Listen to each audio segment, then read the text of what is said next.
Totally fun and exciting getaway! Yan ang hanap ng mga bakasyonista mula sa Metropolis.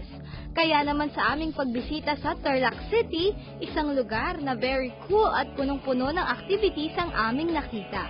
Mula sa mga cozy nipa huts na pwedeng function rooms, relax na agad ang feeling. Plus, sa mga gustong mag-try mag-boating and fishing at the same time, offer din ang spot na iyon dito sa lugar.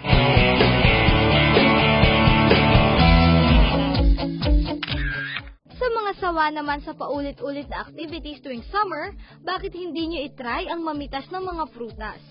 Ang lugar ay napapaligiran ng mga puno ng mangga, santol, duhat at marami pang iba.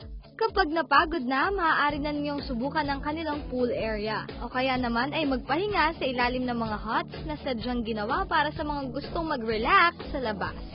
Sa mga ka-homepage nating playful at gustong maging active sa kanilang healthy lifestyle, mayroong activity para sa inyo ang lugar.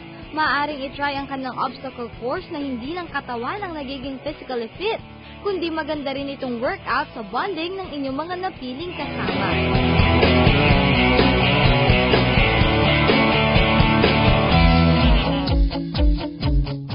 At syempre pa, hindi matatapos ang inyong ideal vacation kung hindi ninyo matitikman ang specialty ng lugar na pinuntahan.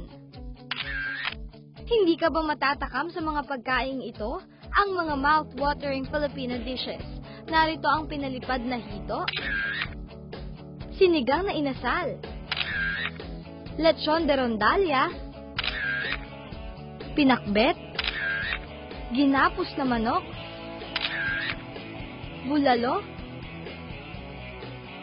pansit salo-salo, sisig triangulo, at ang kanilang ipinagmamalaking pansit buko.